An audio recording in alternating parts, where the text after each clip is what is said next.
Good morning. What is going on, all you profitable stylists out there, all you future profitable stylists out there? I am solo today. Bernard is not going to be able to make it. We just taught a class on Monday, a 7-hour long continuing education program in Downers Grove, Illinois. Thank you all to all you Illinois stylists who attended that program on Monday and hung out with us. John is beat. I'm still beat, but Bernard will be back next week and we'll be back to our fun. This week, we're going to talk about the ultimate guide to hair extension care.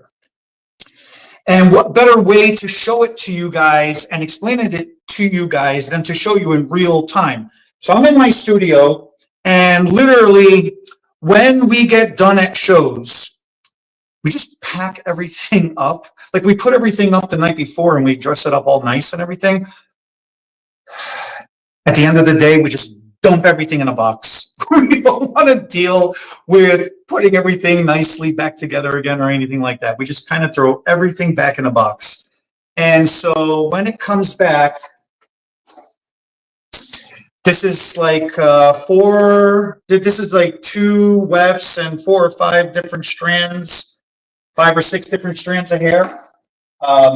Yeah, that's how it comes back. So I have to spend the rest of my week putting everything back together, cleaning it up. And I figured, since this was one of the topics that we had on hand, and hair extension care is such a huge thing, I would just do it live in front of all of you. So I'm getting 2 things done at once. That is being profitable with my time. So, extension care. We talk about it all the time. The easy stuff that everybody knows is shampoo, conditioner, products. Everybody talks about how to go to sleep with it, and then, yeah, people kind of glaze over and mention about brushing and styling. But I don't think, in my personal opinion, enough people spend enough time talking about properly brushing and styling. I think everybody just kind of focuses too much on leave-ins, too much on the washing and too much on the sleeping part of it. Now let's gloss over that and get that out of the way, because I got to get to that. Shampooing, conditioning, and using the right kind of products is important. It really, really is. The easiest way to say it is this, though. You need a shampoo that's sulfate-free, because sulfates are aggressive detergents. That's the stuff that removes all the buildup and all the crud out of your hair, whether it's product buildup, whether it's natural oils, whether it's dandruff, loose skin, dead skin, and all the other things all the way around. When it comes to sulfate-free, it's more gentle. So the aggression while you're exfoliating your scalp is a lot more gentle. And you should be rubbing your hands down the length of your hair. You shouldn't be taking all of the length of your hair and balling it up on top of your head, okay? And then using that as a scrub brush. I've seen some people do that. That's a disaster. PSA, public service announcement. If you have hair extensions and you go to the salon, if somebody other than your extensionist is shampooing your hair, take it upon yourself to remind them. Don't think that that person knows or is going to remember in the moment that you have hair extensions. If you're leaning back in the shampoo bowl and they start scrubbing away, they'll either rip your hair out or they'll tangle the hell out of it. So you always got to be mindful. You always got to be mindful with washing. Warm water, you don't want it too hot. You don't want to loosen anything up. Cool rinses are always nice, especially for the length of the hair. The other thing, in addition to sulfate-free, that a lot of people don't talk enough about is sodium chloride-free. So that's the drying agent in shampoos. And if it's excessive, it can overly dry out your hair, which could lead to tangles, frizz, flyaways, and all the other annoying crap that happens when you're walking around after you've just painstakingly spent all that time styling it to make it look nice. It also fights your curls from holding as well, too. So sulfate-free, sodium chloride-free. The quickest, simplest, easy way to figure that out is it safe for a keratin smoothing treatment? If the answer is yes, done. By default, any shampoo that is safe for a keratin smoothing treatment is sodium sulfate free and sodium chloride free. So that covers washing. When you're when you're using leave-ins and detanglers and all that stuff, you know, you got to see what type of hair you have and what you're trying to accomplish. The protein keratin stuff is going to make your hair stronger. The moisturizing, the detangling, the hydrating, all that stuff is going to make your hair a little bit smoother. So that covers it. Pretty simple. Talk about sleeping. Again, we've talked about this to death. So the short and narrow of it is simply this, because we've made videos on here before about sleeping. Go check them out. Silk pillowcase is the best. Satin is a nice follow-up. Some people feel weird about silk. A strong, high count, a microfiber thread count, a high thread count in microfiber could give you something close enough to the softness and smoothness and the non-friction. That's the key, non-friction of satin and silk. High thread count, we're talking about 1,800, 2,000 thread count and higher. The higher, obviously, the better. The higher you go, the more expensive it goes. But with technology nowadays, I tell you what, you can go to the local store or you can go online. Target, Walmart, Amazon, you can get high thread count pillowcases. Man, you can get the whole set for less than $50 nowadays, okay? But if you just need a pillowcase, I mean, you can get one for $10, $15 if it's just that. So that covers that. Ponytails, low ponytails, don't do buns. You shouldn't raise hair above its natural fall. It's bad for the hair. It puts stress on your scalp and, you know, gravity takes over and that starts pulling on your hair too, weakens it. That's where you end up with damage and breakage and all that bad stuff. So don't do buns on top, leave it down. Some people don't like feeling all that hair, you know, across their neck. Just got to be gentle, okay? Get the ponytail down low, take the rest of the length, pin that up, fold that over and pin that up. That's the safest way to do it. If you decide to put a bun on top of your head and you're not going to heed the advice, understandable. You got to do what you got to do to get your night's rest. Understand, you're going to find out. If something goes wrong, you're going to find out. So be mindful of that. Braids, ponytails, hair nets, anything you need to do. Now, the main event, let's talk about this. Combing. These are common styling combs that we tend to use. We have rat tail combs. There's a secondary version, like a metal tail comb that we use. There are styling combs that we use as well, too. I don't recommend these when you're trying to brush out hair extensions. I don't care if you're a stylist or if you're the client wearing them. These are not the best recommended tools, only because the teeth on these little suckers are so tight. They're so tiny. So not a lot of room to detangle. You're just going to grab that knot's going to get stuck in there, and you're just going to be pulling, and you're going to be jerking the client's head back and forth. Night at the Roxbury was 20 years ago. They haven't made a sequel yet, so I guess doing that little headbanging thing is it's not fun anymore. It's not in anymore. So you don't want to be jerking people's heads around. The other type of brushes that commonly get used are vent brushes, things like this, okay? Now, these are nice because they're common. They got little curvature in there, so it goes with the curvature of your head. It's got the long pins in there as well, too, which is nice because then it can get in there and reach any length of hair and help to detangle it. This one in particular is nice because they're all in nice rows. Sometimes they're, no, even, well, yeah, no, even vertically, they're still in nice rows. Sometimes they're brick-laid. And when a brush is brick-laid, meaning you have these two rows and then there is a row in the middle of it, so you can't properly see through, or you can't properly see through, you know, the different rows in here like that, right? When you have it like this, it's nice because it can grab the hair and all the hairs that get grabbed can pass through all these rows. when it's bricklayed, when there's additional bristles in between all these rows like this, it's really good for tension. So if you're trying to get a nice blow dry, if you've got wavy hair, curly hair, and you're really trying to get a nice smooth out of it, yeah, having a bricklay brush like that is really nice. But when you're trying to detangle hair extensions, that is the last thing you want is tension. You want to be able to grab it nicely, gently, and be able to draw that brush all the way through the length of the hair.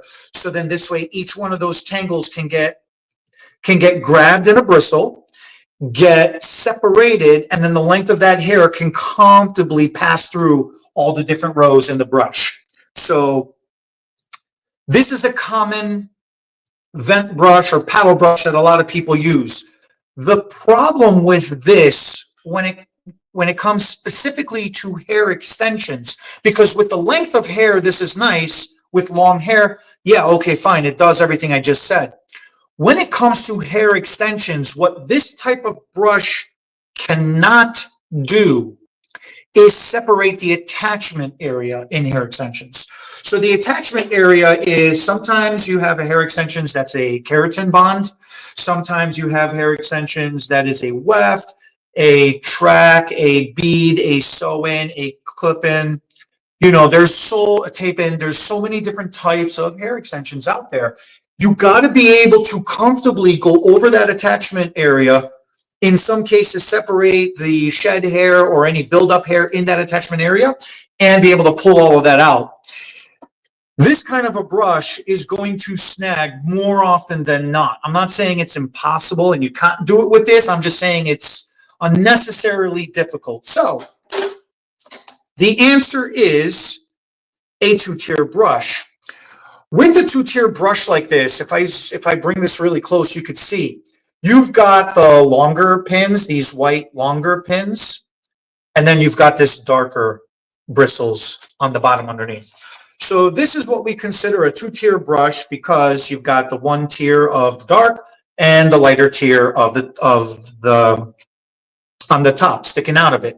What's going to happen with this is the longer bristles are going to go into the hair. They're going to grab onto the attachment areas, and they're going to start to separate them. As they're separating them, the shorter bristles are going to grab in second, and then they're going to start pulling gently, not strong tension. They're going to pull very, very gently down the length of the hair. So if there's any buildup, if there's any knotting, if there's any tangling, if there's anything on that hair that shouldn't be in that area, especially shed hair, loose hair, okay? It's going to pull all of that away very, very naturally. That is something that we miss a lot. And you need that smaller bristle to be able to grab all those shed hairs. I think that's one of the things that happens a lot commonly with hair extension care is, you know, we shed every day. Anybody on average will lose anywhere from 50 to 100 strands a day. You can't control which one of those hairs are falling out. Bernard and I talk about this all the time. A common mistake that happens is when hair is being attached, and doesn't matter, tape, K-tip, keratin bond, I-tip, O-tip, you know, any kind of hair extension that is attached, what happens is you only apply it to a small amount thinking, you know, the less hair I have, the better off it's going to be. Well, if you should have applied it to this wide of a section, but you've only applied it to half of that, again, thinking, you know, it's a smaller section, it's not going to be as damaging. Well, hair naturally sheds, you know, you naturally lose some hair. And then if you naturally lose some hair again, you're only left with one strand hanging, and you're kind of out of luck, right? You're SOL on that one. So you want to be mindful. You want to be mindful of those kind of things. You want to attach enough hair as possible. With that said, even when you attach enough hair as possible, you're still going to lose strands of hair. So if you don't pull those away, some of those get stuck in the attachment area.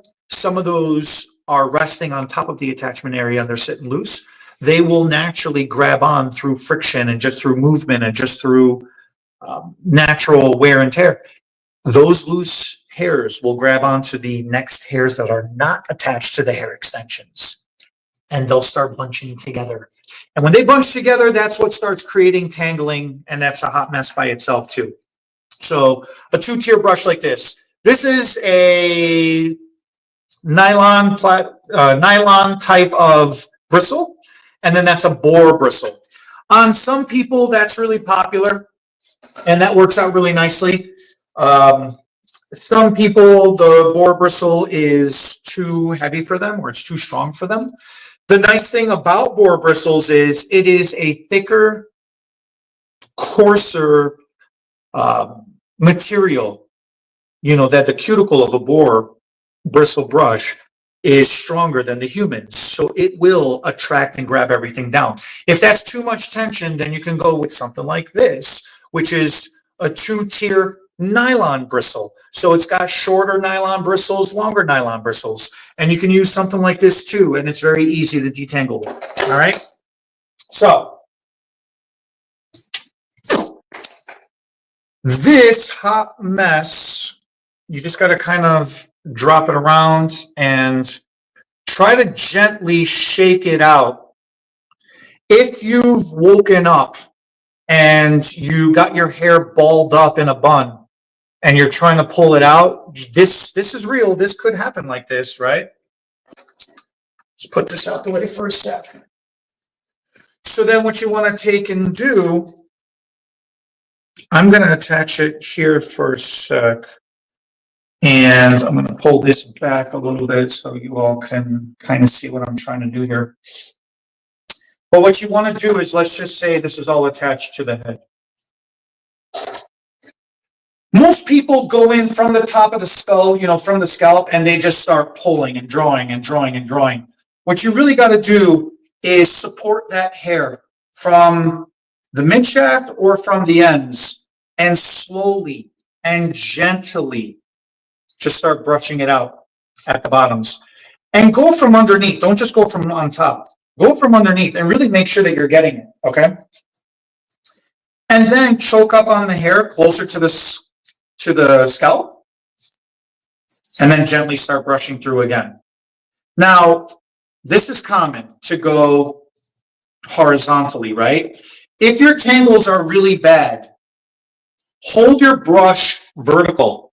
Holding a brush vertical is actually going to give you better detangling control over that section, because the bristles of the brush may line up nicely in rows like that, but this is a lot of surface. This is a lot of surface that's going to be going over and grabbing a lot of hair all at once. When you turn it vertically, you are making your signature space smaller, okay? Horizontal, you're covering this much surface. Vertical, you're only covering half the surface. And by covering it, half that surface, what you are doing is you're taking all of that. By turning it vertical, you're giving more opportunity for more bristles to pass through that section of hair to help detangle that hair. It makes it go quicker. It makes brushing out a hot mess far more efficient and far more quicker. And as you can see, I'm just grabbing the hair from, at this point right now, I'm resting it on my hand. So I'm just pretending like this is the head. I would be, oh geez. Yeah, see, this is what happens when the hair gets snagged. And it's not detangled nicely, it's just all over the place. But what happens is, it's the equivalent of resting the hair on, resting your hand on the client's head or on your own head, taking the brush and just gently brushing it out that way. That's what this is doing. So that's a quick, easy way to start doing that. If you're going to storage a weft for later use. Get it brushed out, fold it over in half, and then fold it over in half again. Grip the top. See, there's a little snag right there, and it goes right through it. Coming through vertically is beautiful. And then you can come through horizontally as well too. Not a problem. Now, if you want, optionally, since you've got it folded in half and then folded in half again over itself, now that this hair is a nice little segment. So, since this is a nice bundle of hair now, you could take your blow dryer and run your brush through it just to use some heat to help smooth out that cuticle a little bit further. Or you could take, I don't necessarily recommend this, but I have seen people take flat irons and just kind of flat iron through it real quick too. I'm not going to do it on this one in particular because this is going to go for training later. I need to put this over here for a sec. Excuse me. And that's the idea. That's the gist of that. Let's get the stands. Let's see who we got here. All right. This client that we use as demo on Monday is a weft. All right, cool. Easiest thing to do when trying to prepare brushing out your hair. Go from the top of your head to the top of your ear. Top of the head to the top of your ear. The reason why you want to do this is because it'll separate the front half from the back half. Especially if you've got a full head of extensions, it is very common placement pattern to put large wefts or chunks of hair in the back and do individual strands in the front. If you just start brushing everything together, you're going to start over directing and snagging. You're just going to end up causing more and more tangles. So go in with a purpose and be organized. Have a strategy. Easiest way, like I said, top of the head to the top of the ear. You separate the front half from the back half. You put that out the way. And what I'm clipping away is all the hair above the weft. Okay? I'm not actually clipping the weft away as well. Only the hair above the weft. And then all this hair left over, it's your comfort zone. If you're able to grab all of this hair with one hand, then that's fine. If it's not, further go from the top of the head down the center. So you're almost like separating towards the nape, right? And you just clip that up out of the way. And then you would clip this out of the way. So you'd be doing it in 4 subsections. And that's fine too. If that's what it takes, that's what it takes. Who cares? You do what you need to do. Now,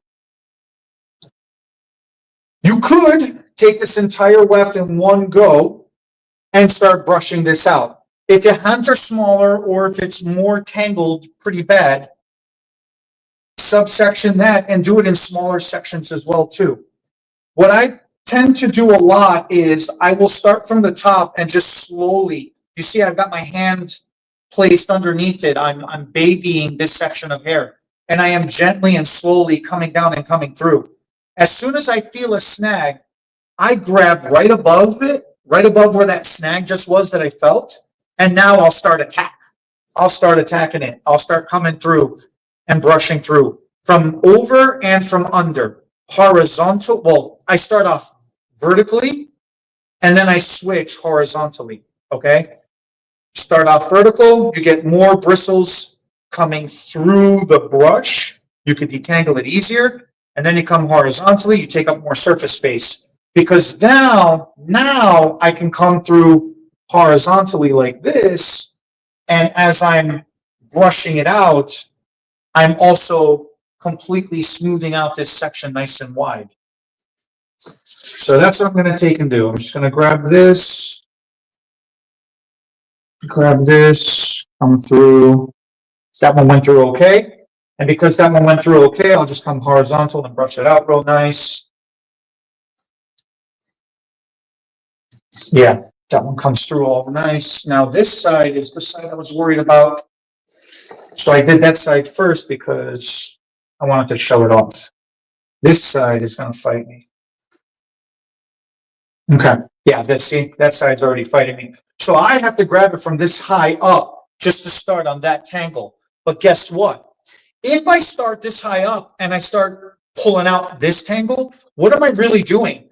I'm just transferring this tangle down the rest of the length of this hair further down. So what I'm going to do is I'm going to start from the bottom, work my way up, okay? Sometimes these tangles don't want to release. They start fighting you. Another thing to do is with your fingers, get both of your hands underneath the section, grab where the knot is, and with your thumbs and your index finger, you're going to be rolling your thumb across your index finger. Pretend like you got an itch, you're itching your finger. That's what you want to be doing. And you're just feeling for where that is. If it's a really hard snag, then what you would take and do is you would take a tail comb and you would find directly where that snag is. And what I'm doing is I've got the snag in between my index and my middle finger, right? And I'm taking the tail comb and I am literally stabbing through the knot and going through in between my middle and my index finger. I'm not stabbing into my fingers. I'm going through my fingers. So where was it? Right there. Okay. So I separated as much as I can. I widen out my two fingers and I start stabbing through. And as I'm stabbing through the tangle, I'm kind of wiggling the tail comb a little bit too. And that pretty much separates it pretty quickly. And then you're able to push the brush into there a little bit. Again, I'm still babying it, and you just kind of see if it'll release a little bit, brings it back down. So then you can start from the bottom, work your way up. And that is how you can very quickly and efficiently get that brushed out. Very, very, oh, okay. As you're coming down, if you grab a tangle, see if it'll give, see if it'll give. Don't just get nervous and stop immediately. Sometimes it will release itself, which that one just did. So that was kind of cool too. So that was easy. All right, so that's fun. Now there's a couple of strands on this side over here. Yeah, they should. Yeah, those are okay too. After you brush out your tangles, you want to make sure that you are smoothing out your hair. If you are not going to be washing, then you really want to make sure that you're smoothing this out. So, there goes that thing. Move this around. You take your blow dryer, and blow dryers should have temperature controls on them, right? So you want medium speed, but you also want medium heat or low. You don't want to go too hot. And then you're just going to come down and you're going to direct all the airflow down towards the ground. All right. And as you're doing that, you're just taking the brush and you're guiding that hair in that downward motion. But then you're also using the bristles of the brush to keep everything detangled. It's automatically smoothing it out. Unfortunately, I see sometimes people will take the blow dryer and push it directly into the brush and start pulling it out that way. You're burning the hair. And by burning the hair, you're raising the cuticle. By raising the cuticle, you're spreading everything out. That's going to cause more tangles. That's not a good tip. So you want to be gentle. You want to be calm. You want to spend a little bit of time. Okay? So you stay a little bit. And when I say a little bit, you should be about a finger away. They say about 6 to 12 inches is how far away you should stay with a blow dryer. You're just coming down, and you go through as many times as you need to. All right? So that's how you handle doing it with a blow dryer. Now, my flat iron heats up pretty quick. So by the time I get myself untangled over here, it's just my personal habit. I always use a styling comb when I'm flat ironing. It's just the way I was, it's the way I was trained. Now, with flat ironing, the hair extensions, if done properly, if done correctly, will already been applied with natural fall. So then you just need to keep it simple for yourself. The simplest way for you to do it is you could continue to follow it down natural fall, and you should. But if you want to raise it up slightly at a low 45-degree angle, you can totally do that too, and that's fine. That works. Okay. So you take your comb, you pass through, you've already detangled it, so it should pass through very nicely. You take your flat iron. The temperature that I'm going to be working at is going to be 390 on this one. I don't believe you need excessive heat. I just don't. You're already blow drying, you're already styling, you're already taking care of it every day. And if you're doing everything you're supposed to be doing on a regular basis, it shouldn't require that much excessive forcing, and manipulation with heat and with other things to get the hair to do what you want it to do. So you do that, you come in, you come straight down, nice, steady, slow. I know some people argue and they say, oh, you got to go fast. You can't leave heat on the hair for too long. You need consistency. If you're going way too fast, here, like that's that section I just did right there, right? If I do this section next to it so you can see a little bit better. If you just go through fast, and some people are like, well, I just go fast and I go through a couple of times. Yeah, you could do that, but look at the difference of the slow and steady I just did. Look at the difference of the fast I just did. It's more, it's just not as smooth. You're not giving the hair an opportunity or a chance to get molded, to get manipulated. Hair is like a fiber, okay? And if you've ever steamed a wrinkle out of your clothes, or if you've ever iron pressed wrinkles out of your clothes, it's the easiest, best way to understand why and how heat is important and how it works. I would invite anybody, especially as a stylist. I make new stylists. We go get a bundle of t-shirts, like those white undershirts, 6 of them for a couple of bucks, from the local store. And we purposefully throw them in the wash with our towels. We take them out, we crumple them up, and we let them air dry in a ball. They are wrinkled to high hell. And that's part of our styling training at the salon that I do with our staff, is especially when I'm mentoring, I make them then take a steamer, hang it up on a clothes hanger, and try to steam out all those wrinkles as best as they can. And then I do have an ironing board, and I have an iron, and I make them actually press out after they've steamed it as good as they can. I make them further press it out with an iron. And we practice both ways and all the way around. And it really shows that control. By taking your section with your flat iron and going nice, smooth, steady, not too slow, not too fast, you're allowing the hair with a purpose. The ends are so important too. You really got to come through the ends. But you're allowing the hair with a purpose to pass through the entirety of the plate. Okay? By the time the first part of it hits the beginning part of the plate, by the time it travels through the entire surface of the plate, it's giving it enough time to soften and heat up and mold to the flatness and the pressure that you're doing as you're giving that compression.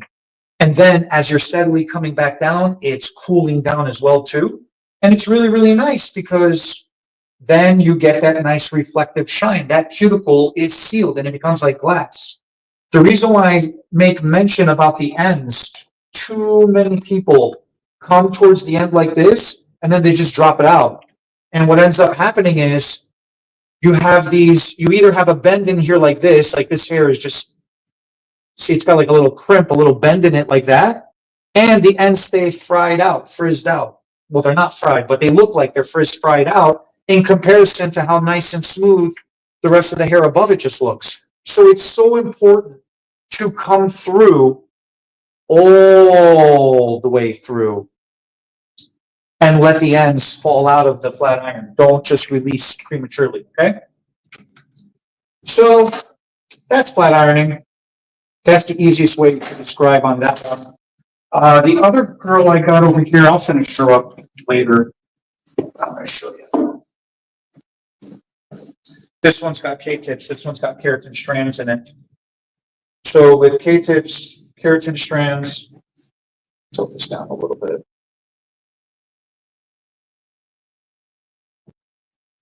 Yeah, she's got the whole row.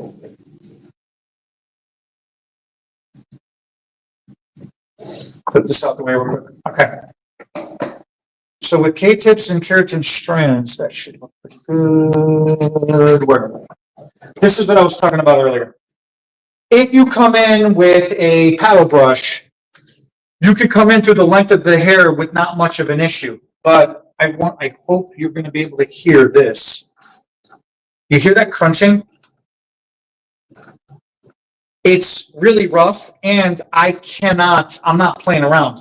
I can't get through. It's grabbing, it's snagging. This is what I was talking about earlier. So I don't recommend doing that. Instead, what I recommend is two-tier hair extension brush, like I was talking about earlier. With this, you're able to come through. Now, let me turn this way. What you're trying to create is a C shape. You're trying to come in like a curve. You're not trying to come straight down on it. Okay? You're trying to come down like a curve shape.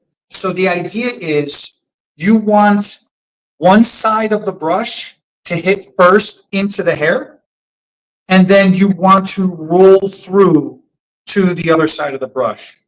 By going all the way across, all the way around like that, you're really allowing the bristles, just like we were talking about the flat ironing, right? You're really allowing the bristles of the brush and the entire surface of the brush to come through and detangle that hair really nicely. Also, to separate the bonds really nicely.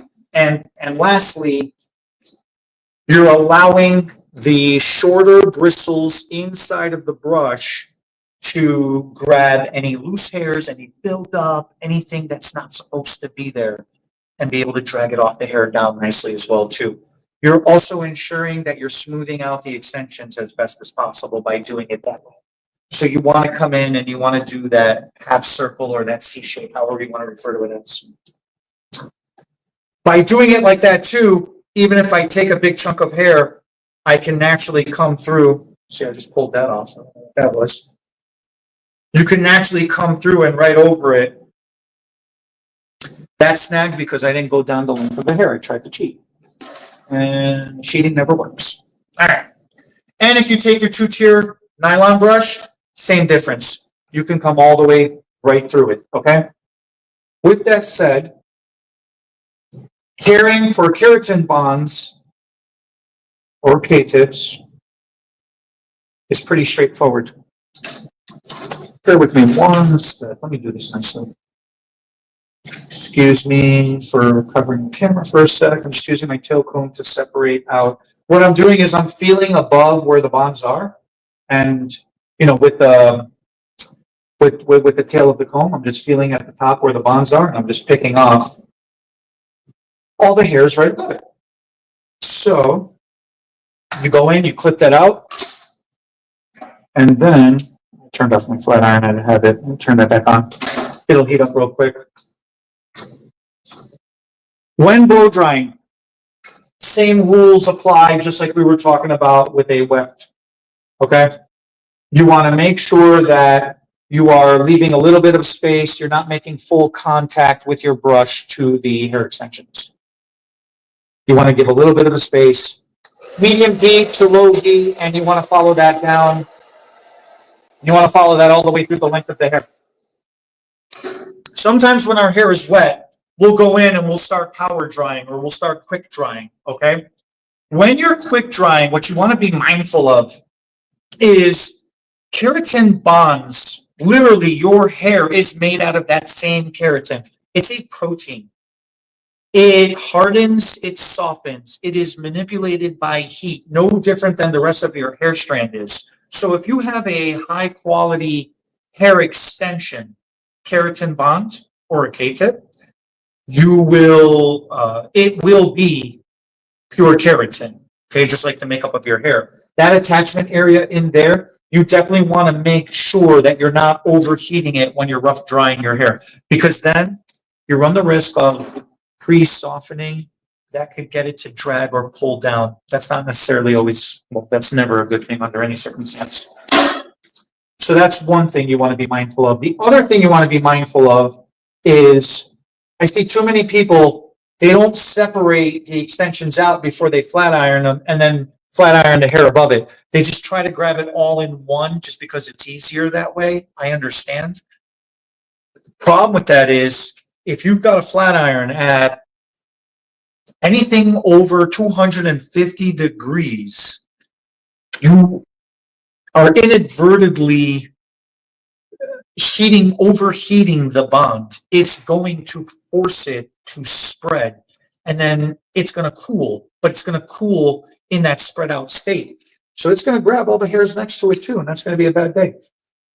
So what you want to be mindful of is you want to go all the way close to the bonds without touching the bonds, and then come down the length of hair nicely.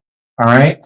And as you're coming down the length of the hair nicely, make sure you go all the way through the ends, just like we did on the left, and let that fall. Okay. Nice and steady. Now, these bonds are close to the scalp because we were doing demos on Monday, and, you know, this was mimicking a fresh install. If your hair is grown out, if the bond is grown out, and it's been, because keratin bonds can last 4 to 6 months. So if your bond is somewhere in the middle over here, then hold it out at a 90 degree, come in, flat iron the top above where the bond is attached, and then bring it back down to a 45 and start flat ironing underneath it. Leave that section of hair alone in the middle where the bond would have been applied. All right. So that's the simple of that one. I'll finish the rest of this off over here. And let's recap, because using the proper tools with the proper plan, with the strategy and technique, that's what's going to give you the best result, the most efficient result. That's what's going to make the hair extensions last the longest. You as the client, you're going to get your money's worth out of it the best. You as the stylist are going to be able to have your best work, being able to be walking out there advertising for you too, okay? Bernard and I talk about this all the time. Hair extensions, like Bernard's analogy, is the three-legged stool, all right? It's the manufacturer, it's the stylist, and it's the client. All three have to be working in harmony. You got to have good quality hair extensions. You got to have a stylist who is paying attention and cares not only to install it properly, but to educate the client who's wearing it how to take care of them properly. And then lastly, as the client, they have to appreciate and enjoy the service enough that they want their hair to look the best every single day, no matter what environment they're in. So they have to take care of it nicely. All right. So that's my ultimate hair extension care guide. Those are the best tips and tricks that I give when I'm doing hair extensions at the salon on my clients, when I'm mentoring new stylists learning how to do hair extensions, and when we're teaching classes as well. If you have any additional questions or if you need further details, reach out to us, let us know. On the Profitable Stylist Academy, we have a lot of classes on there that are involved with hair extensions as well. You can always reach out to our offices, and Bernard or I, either one of us, will get back to you as well too. We talk to people all the time. That's part of being a profitable stylist. Okay. So thank you guys so much for watching. We really appreciate you. We'll catch you all next week.